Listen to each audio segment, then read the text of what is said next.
Okay, so I thought I'd better teach on Yom haKippurim, or as it's better known, Yom Kippur, because we've come to a better understanding of what atonement is.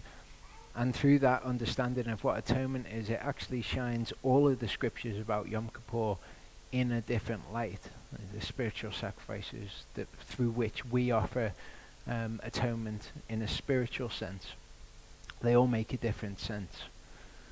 So I've put up Yom haKippurim because that's what it says in the Hebrew.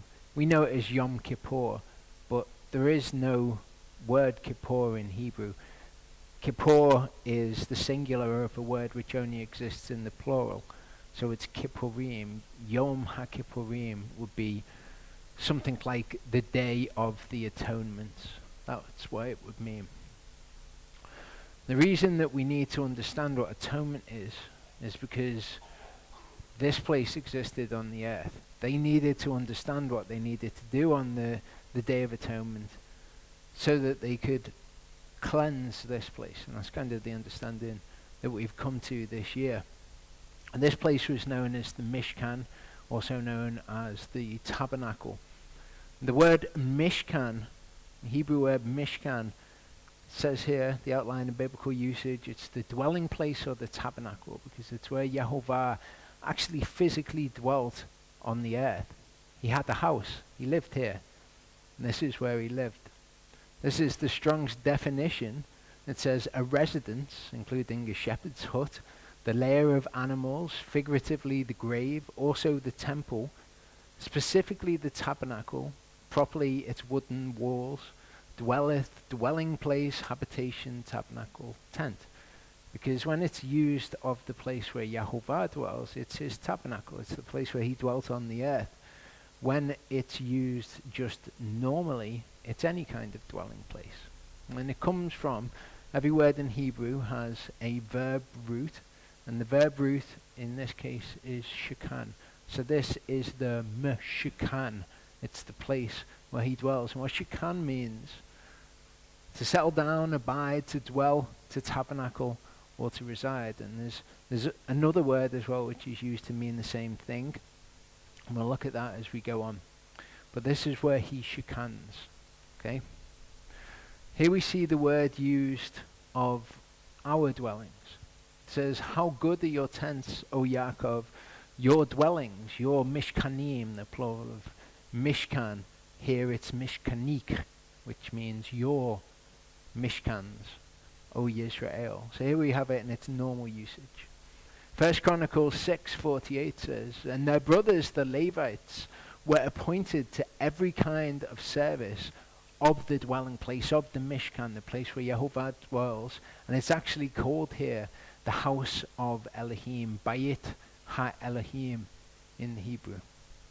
1 Chronicles 17:4-5 says, go and you shall say to my servant David, thus said Yehovah, you do not build me a house to dwell in. This is a different word for dwell here.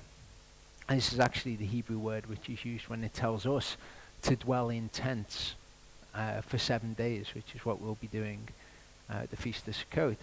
For I have not dwelt in a house since the time that I brought up Israel, even to this day, but I've gone from the tent to the tent and the Mishkan. That's where he shekanned. Numbers 35 continues to elucidate the problem to us. It says here, do not pollute the land where you are, for blood pollutes the land, and the land is not pardoned for the blood that is shed on it. And the verb there to pardon is this word kafar, from where we get kippur or kippurim. Okay, it is to make atonement for. So the land where he dwells can become polluted. It can become polluted through various means.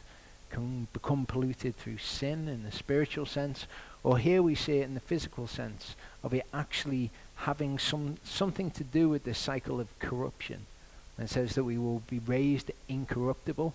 It doesn't mean that we can't do anything corrupt. It means that we will not die, that there will be no corruption in creation. But at the moment there is corruption in creation, and he physically dwells here in the creation with us, and there's corruption there, and the land can become defiled, and he dwells in its midst. He says, do not defile the land, make it tameh, make it unclean, the land which you inhabit, in the midst of which I Shekan. For I, Yehovah, am Shekaning, dwelling in the midst of the children of Israel. And of course he did that in the Mishkan. So atonement had to be made for the physical place where he dwelt here on the earth. I'd recommend that people watch this. Okay, this was the teaching from Leviticus this year, Akarai Mot. If people want to watch this again, perhaps it'd be a good way to afflict your souls. I know it was quite a long teaching, quite in-depth. But I'd recommend that people watch this tomorrow, because this is actually all about atonement, what it was when Yeshua made atonement for us, because most people just don't know. If they would use the word Yeshua made atonement for us, but they have no idea what that actually means, what atonement is in the physical sense, how Yeshua made atonement for us in the realm of the conscience. They couldn't explain it to anyone, but this should help with that. Exodus 29:36 says, and prepare a bull each day as a cheta'at for atonement. Okay, as a sin offering. And the sin offering here is seen to make atonement. And all of the offerings in the tabernacle made atonement, which, as we'll see, is to do with this cleansing. The lamb became defiled. He dwelt physically in the land, and his dwelling place would have to be atoned for. It would have to be cleansed from all of the defilements of the children of Israel. And you shall cleanse the altar when you make atonement for it. That's what was happening. It's all to do with cleansing atonement. You see in Leviticus 12:6-7, it says, when the days of her cleansing are completed, so this is somebody who's recently had a child, for a son or for a daughter, she brings to the priest a lamb a year old as a burnt offering, as an olah. And as I said, all of the offerings made atonement. So through these offerings, cleansing was made for his dwelling place so that he could remain in their midst. And a young pigeon or a turtle dove as a cheta'at, also to make atonement to the door of the tent of meeting.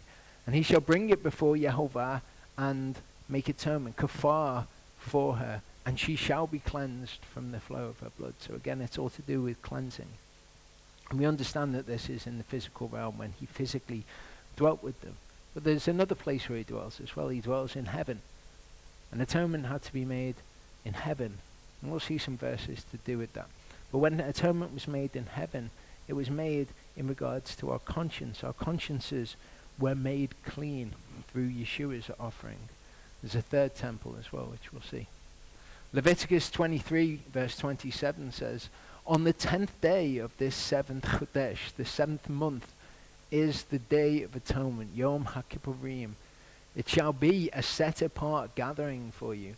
You shall afflict your souls. And we'll get onto this idea. It's a bit of a strange idea, a command to afflict your souls. What would that mean? And draw near with, which is what we saw that the word karav means, to draw near with an offering made by fire, or draw near with a nisha to Yehovah. Okay, and this is all what happens on the day of atonement today. Hebrews 10:22 tells us, according to the Torah, almost all is cleansed with blood. It's cleansed with blood. Atonement is made for things with blood. And by that atonement being made, those things are cleansed. And in the earthly tabernacle, this is how everything was cleansed. With blood. Without shedding of blood, there is no forgiveness. Well, Revelation 15 verse 5 tells us about the other dwelling place that there is. There's not just a dwelling place here on earth, there's one also in heaven. And it was after the one in heaven that the one on earth was patterned. So all of the laws, all of the regulations are patterned after what's going on in heaven. All of the items are patterned after what's going on in heaven. Hebrews 8:23-24 says, it was necessary then that the copies of the heavenly ones, the ones that are on the earth, should be cleansed with these, but the heavenly ones themselves with better sacrifices than these. So all of the sacrifices on the earth cleansed his dwelling place on the earth. Yeshua's sacrifice is for the one in heaven. For Messiah has not entered into a set apart place made by hand, figures of the true, but into the heaven itself, now to appear in the presence of Elohim on our behalf. So now he's high priest serving in heaven, and it is the angels who are ministering in the same capacity as the Levites did. Hebrews 5:1-3 says, "For every priest taken from among men is appointed on behalf of men in matters relating to Elohim, to both offer gifts and offerings for sins, being able to have a measure of feeling for those not knowing and being led astray, since he himself is also surrounded by weakness." So this is the priests who are on the earth. They can relate, so to speak. And on account of this, he has to offer for sins, as for the people, so also for himself. So the high priest on the earth, he had sin that he had to make atonement for. He had to be cleansed so that he could come in to minister before Yehova. Just as the priests on earth had to make gifts and offerings, so Yeshua had to make gifts and offerings. We're told that we are a kingdom of priests, that we're a royal priesthood. So if we're priests, we also must have gifts and offerings to make, and we're told that ours are on the spiritual level, that we make spiritual sacrifices.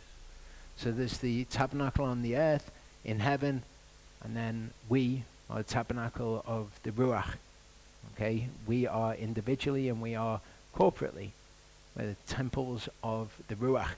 And what we learn about what is going on in the earthly tabernacle, we can then apply to the heavenly tabernacle, and we can apply to us ourselves. So when we look at Yom haKippurim, we can understand what's going on in heaven. We can understand what's happening in a spiritual sense. Numbers 29:7-11 says, "On the 10th day of this 7th month, the 7th Chodesh, you have a set apart gathering, and you shall afflict your souls. You do no work." We'll get onto that. "You shall bring near an olah to Yehovah, a sweet fragrance, 1 young bull, 1 ram, 7 lambs a year old. Perfect ones they are for you." So this is the burnt offering that was to be given. Their grain offering, the mincha, fine flour mixed with oil, 3/10 of an ephah for the bull, 2/10 for the 1 ram. So each of these would have a grain offering that was associated with it also. 1/10 for each of the 7 lambs, 1 male goat as a chata'at, a sin offering, besides the chata'at for the atonement. So there were 2 goats that were killed. There was the one for the atonement, and there was the one that was released into the wilderness. Okay, so besides the goat for the sin offering, you kill another male goat as well. This is what's required. The continual olah with its mincha and their drink offerings. Now we've looked at what each of these represents. In this teaching, we looked at what the spiritual sacrifices, the spiritual correlates for all of those things are. So when we have all of those instructions for Yom haKippurim, we can look to do these things in a spiritual sense. Okay, the burnt offering that we looked at, that is the entire offering of oneself to Yehovah, the entire submission of oneself. The mincha is how you deal with the material blessings that he's given you, things like giving to the poor, doing what he's said to do with the material goods that you have. And the drink offering can be seen to be very much the same thing. We didn't look at that in specifics because no specific instructions are given for it. The peace offering, which we also looked at, and it would be appropriate on Yom haKippurim to give a peace offering or to give it for that day. And we saw that the peace offering, when it came to our spiritual sacrifices, that was our relationship with one another. I would recommend that people looked at the teachings Vayikra, Shmini, and Akarai Mot from Leviticus this year, because this explains all of those things in detail and explains Yeshua's sacrifice and how that relates to us giving a peace offering, of being one with our brothers, being at peace with our brothers. The guilt offering also, which is acknowledging your guilt before Yehovah in the spiritual sense, and the sin offering that we can make to make atonement for sin is to repent. Okay, so we can look at all of those things, the burnt offering, the grain offering, the sin offering, which they were mandated to give, and we can understand what their spiritual correlates are, and we can perform those instead.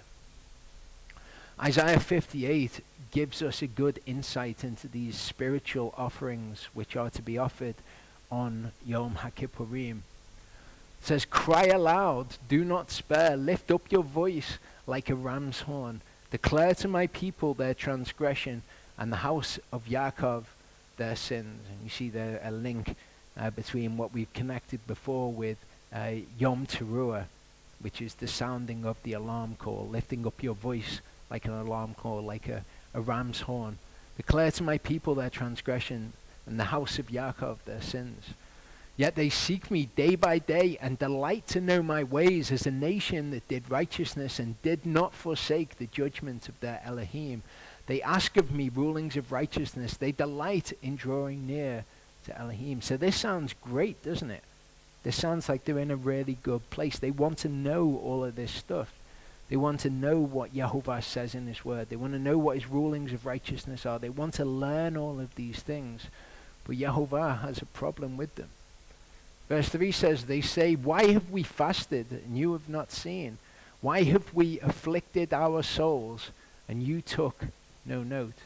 And we know that traditionally people fast on Yom Kippur. It's not commanded that you shall fast, but we see it as a way of humbling or chastening your soul in the scriptures. And Yehovah actually deals with it in Isaiah 58. They're saying, why have we fasted and you've not seen? Why have we afflicted our souls, which is what happens on Yom Kippur, and you took no note? Because they seem like they're in a good place. They want to know, they delight to know the ways of Yehovah, to learn these things. Look, in the day of your fasting, you find pleasure and drive on all your labors. So they know all of these things, but they're not actually doing them. And Yehovah goes on to rebuke them for more than just this. But in the day of your fasting, you find pleasure. And he's going to deal with this when we get to verse 13. He says that we should be not doing our own pleasure on Yom haKippurim. He says, look, you fast for strife and contention and to strike with the fist of wickedness. You do not fast as you do this day to make your voice heard on high. So they were actually doing the physical affliction of the soul, but they were not doing the spiritual correlate to this, which is the peace offering. You strive for strife and contention to strike with the fist of wickedness. They're not offering the spiritual peace offering. Is it a fast that I have chosen, a day for a man to afflict his soul? Is it to bow down his head like a bulrush and to spread out sackcloth and ashes? Do you call this a fast and an acceptable day to Yehovah? Okay, well, if it's done in the correct context, then yes, of course, it's a day acceptable to Yehovah. But when you're just learning about what he requires and then you're doing it kind of just like a checklist, like, oh, we'll do the fast, and that's kind of what scripture describes as afflicting your soul, and as long as we're fasting, we're okay. We won't eat any food, we won't drink any water, and then we're okay with Yehovah. But spiritually, these people just weren't where they were supposed to be. Is this not the fast that I have chosen, to loosen the tight cords of wickedness, to undo the bands of the yoke, to exempt the oppressed, to break off every yoke? Is it not to share your bread with the hungry, the mincha offering, and that you bring to your house the poor who are cast out, when you see the naked and cover him, and not hide yourself from your own flesh? Then your light would break forth like the morning, your healing spring forth speedily, and your righteousness shall go before you. The glory of Yehovah will be your rear guard. Then when you call, Yehovah would answer. When you cry, he would say, here I am, Hanani. If you take away the yoke from your midst, the pointing of the finger and the speaking of unrighteousness, again, you've got the peace offering, the spiritual correlate of the peace offering being given here. The mincha, the peace offering, and the burnt offering. If you extend your soul to the hungry and satisfy the afflicted soul, then your light shall dawn in the darkness, and your darkness be as noon. And of course, they're not doing the guilt offering. They're not recognizing their guilt before Yehovah. They're not doing the sin offering. They're not repenting of what Yehovah says is wrong. They're just learning about what Yehovah would have them do, but then they're not doing it. What you do on that day, you drive on all your labors, even though it's a day of rest and you're not to make anyone work. It's a Sabbath of rest. They weren't doing that though. Leviticus 25:9-10 tells us that on the Day of Atonement, you shall cause a ram's horn to pass through all your land. You shall proclaim release throughout all the land to all its inhabitants. It's a jubilee. So in the 50th year, the jubilee would be sounded. So Yom Kippur, we see, is tied to this spiritual idea of releasing the oppressed, of doing these spiritual sacrifices which he calls for. Then Yehova will guide you continually and satisfy your soul in drought. Strengthen your bones, and you shall be like a watered garden and like a spring of water whose waters do not fail. If you actually got it. If you took from the word, not just, we've learnt all about what Yehova would have us to do, we've learnt about what he desires, we've learnt about this, we've learnt about that. If you actually got it, if you did the work, you did all the spiritual correlates to those sacrifices, then Yehova would be there. Then he would hear your voice from on high, and it would be a fast that was acceptable to him. And those from among you shall build the old waste places. You shall raise up the foundations of many generations. And you will be called the repairer of the breach, the restorer of streets to dwell in. They weren't interested. They delighted to know what you wanted. They would not do it. If you do turn back your foot from the Sabbath, from doing your pleasure on my set-apart day. And of course, this is talking about Yom Kippur. That's the whole context of this. You afflict your souls. You don't do your pleasure on that day. It's not just about any Sabbath. And shall call the Sabbath a delight, the set-apart day of Yehova esteemed, and shall esteem it, not doing your own ways, nor finding your own pleasure, nor speaking your own words. And this is a strange concept, that we're to take delight in this day when we're told to do the opposite. We're told to afflict our souls. Then you shall delight yourself in Yehovah, and I shall cause you to ride on the heights of the earth and feed you with the inheritance of Yaakov your father, for the mouth of Yehovah has spoken. So we've got this very strange requirement. Turn your foot from doing your own pleasure on this day. Afflict your souls, and then call it a delight. It just somehow just doesn't work, does it? Do these things to afflict your soul that you're not going to like, and then call the day a delight. Leviticus 23:27-32 gives us these instructions. It says, on the 10th day of the 7th month is the Day of Atonement. It shall be a set-apart gathering for you. You shall afflict your souls and gnaw your souls, and shall bring an offering made by fire, and Nisha to Yehovah. And you do no work on that same day, for it is the Day of Atonement, to make atonement for you before Yehovah your Elohim. For any soul who is not afflicted on that same day, he shall be cut off from his people. And any soul who does any work on that same day, that soul I shall destroy from the midst of his people. You do no work, a law forever throughout your generations and all your dwellings. It is a Sabbath of rest to you. You shall afflict your souls on the 9th day of the month at evening, from evening to evening. You observe your Sabbath. So in that passage, see verse 27, you shall afflict your souls. Verse 29, any soul who's not afflicted on that same day will be cut off from his people. In verse 32, you shall afflict your souls. But we've just been told you are to count this day as a delight. The day that you afflict your soul, you are to count this as a delight. And in the minds of many, this will not work. How can it be that we're to be afflicted on this day, and yet we're to call it a delight? Well, to me, it is it's like a summary of all of the commands.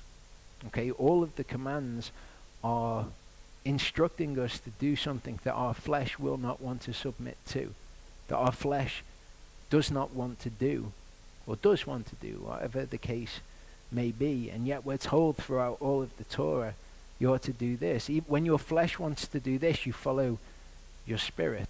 So on this day, we just have a simple command to afflict your souls. Do things that you find unpleasant.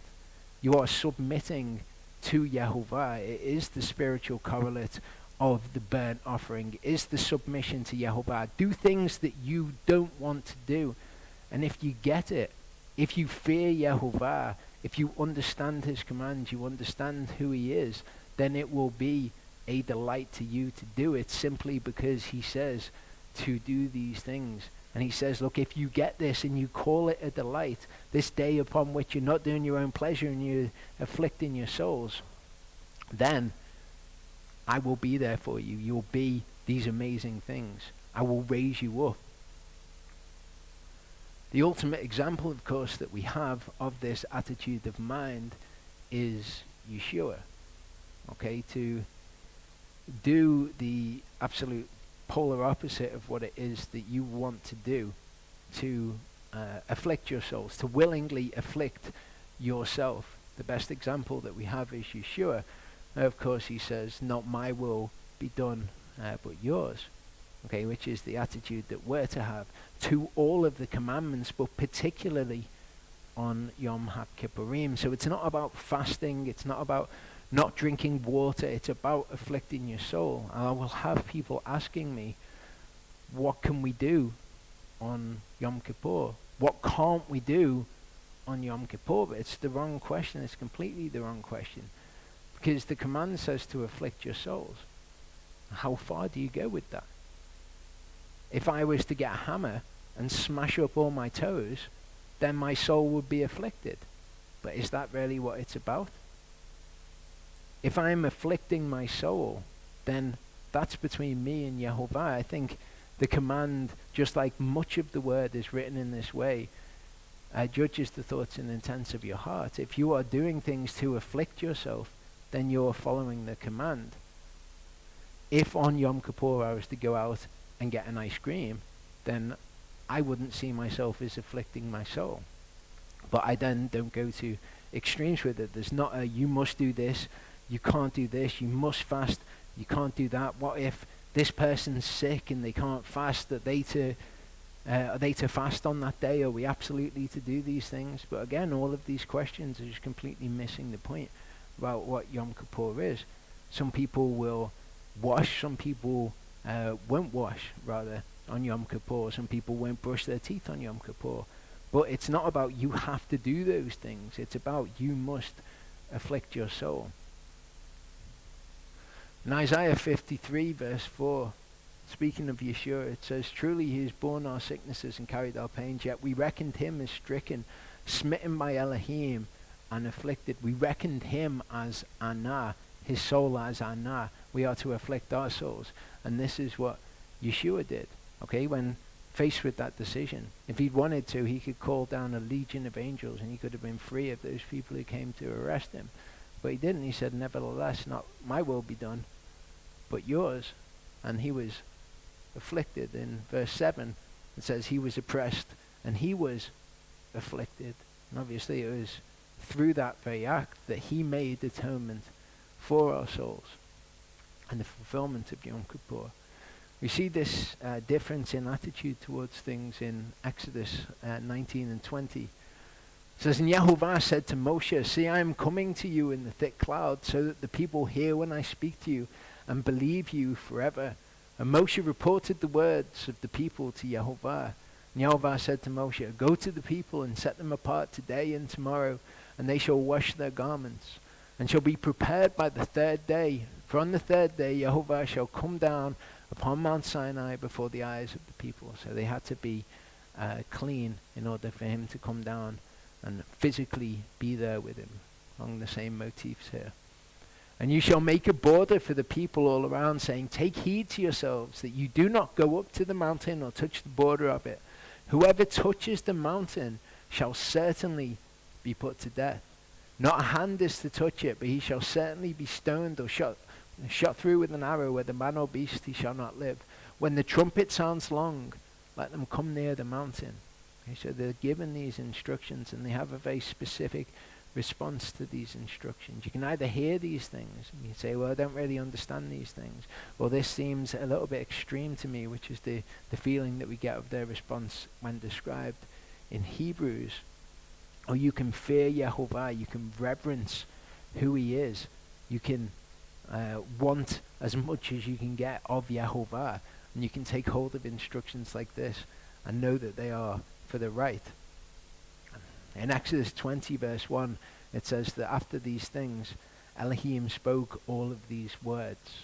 Okay, all of these devarim, these are the 10 words that are then spoken. And then after the 10 words are spoken, Exodus 20:18-21, and all the people saw the thunders, the lightning flashes, the sounds of the ram's horn, and the mountain smoking, and the people saw it, and they trembled and stood at a distance.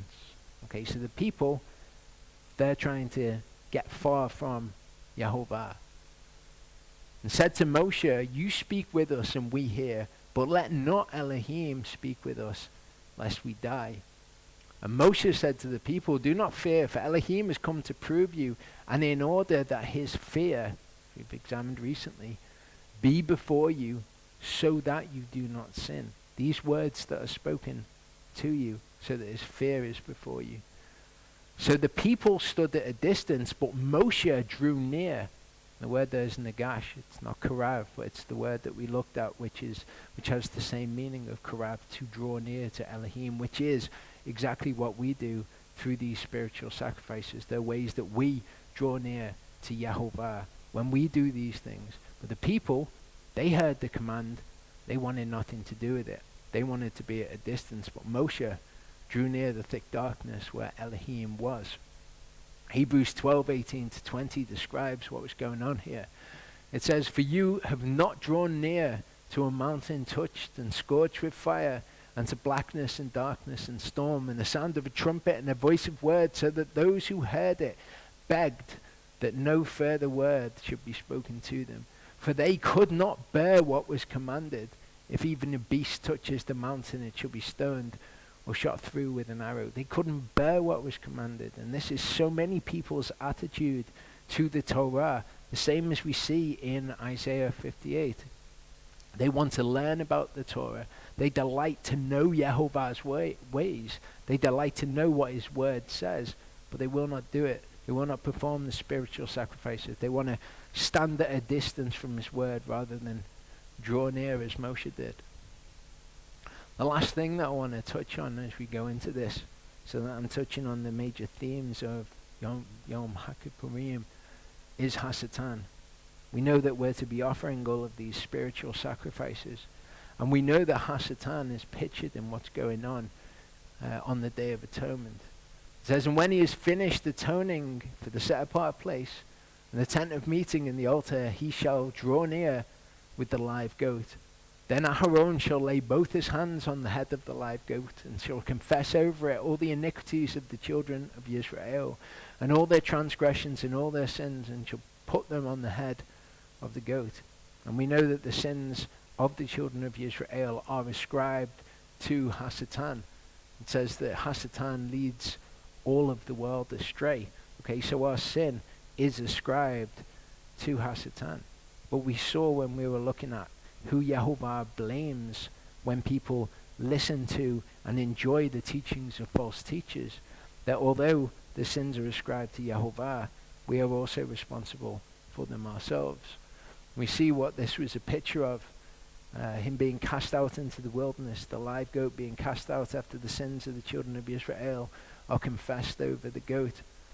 I saw an angel coming down from the heaven having the key to the bottomless pit, with the pit of the deep and the great chain in his hand. And he seized the dragon, the serpent of old, who is the devil and Satan, and bound him for 1,000 years.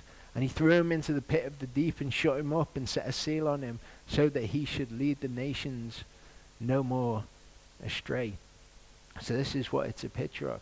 And as we've seen these spiritual sacrifices that we're to offer, it's something that we absolutely must bear in mind, Hasatan's role in this, because he will be trying to convince us at every step not to do these things, okay, not to fully submit ourselves with the burnt offering, okay, to, oh, maybe I'm not going to do this bit of the Torah, or maybe I'm not going to do that bit, or maybe I'm going to do this, I know that I shouldn't, but it's, you know, we're living in Egypt and things are more tough for us. It's not like I'm one of the children of Israel, or whatever excuses the people want to make as they're led astray by the whisperers of the tempter when he comes with his temptations, or the mincha offering when they didn't want to submit themselves. You see in Isaiah 58 where they weren't looking after the poor, where they weren't doing this or they weren't doing that, they weren't doing these spiritual things. Hasatan will come with a million excuses to you as to why you're not to do those things. Oh, you know, you don't want to give them money, they might use the money for this or they might use the money for that. Whereas the word just says, Just look after these people. The Hasatan will come with these whispers.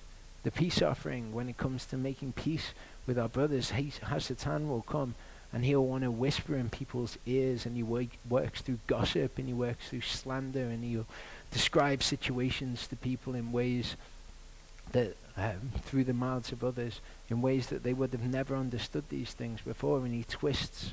We have to be on our guard that these things we can cast them out into the wilderness, and we will not listen to him anymore, because all of these things he will constantly try to lead us astray in these things, and we have to be vigilant in them. And this is a day when we can consider all of these things and consider our own parts in these things if we've been involved in things that we shouldn't.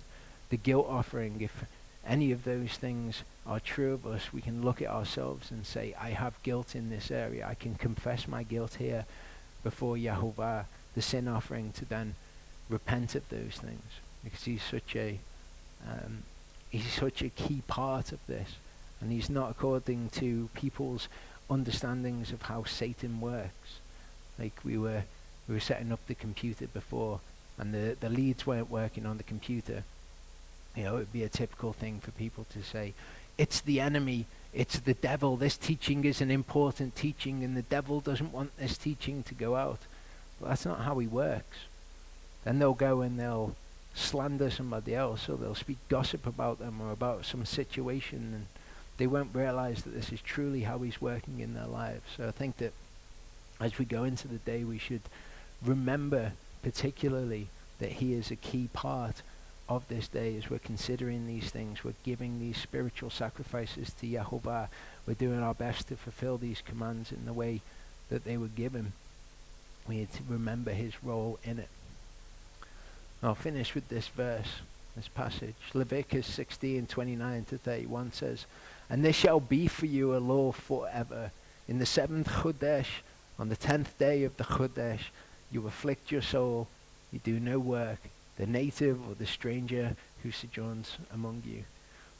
For on that day he makes atonement for you, to cleanse you, to be clean from your sins before Yehovah, in the face of Yehovah, before his face. So we are to afflict ourselves. We're to have a Sabbath of rest on that day, because it's on that day that he cleanses us from these things. And we can offer these atonements, we can offer these offerings, these spiritual sacrifices on this day, and make atonement for our spirit, as Yeshua's made atonement for our conscience, as they would on that day make atonement in the physical. Shall we close in prayer?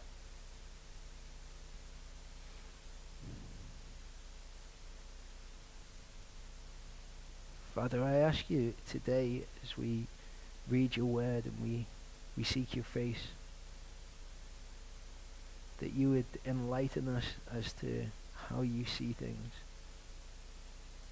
And I ask you, Father, that you would be with each of us today as we submit ourselves before you, as we follow the command to afflict our souls, and we take away those physical pleasures, those things in our lives that we look to for comfort. I would ask you, Father, that you would be our comfort, and that you would open our eyes to things in your word, so that we would see wondrous things out of your Torah. I thank you that you are there to guide us. I thank you that you're a part of our lives, and I thank you for today. I thank you for Sukkot, which is coming up. Thank you, Father, for what you've built here. Thank you for the people that come here that are submitted to you. I thank you that you've retained for yourself a remnant who have not bowed the knee to Baal. Thank you, Father. Amen.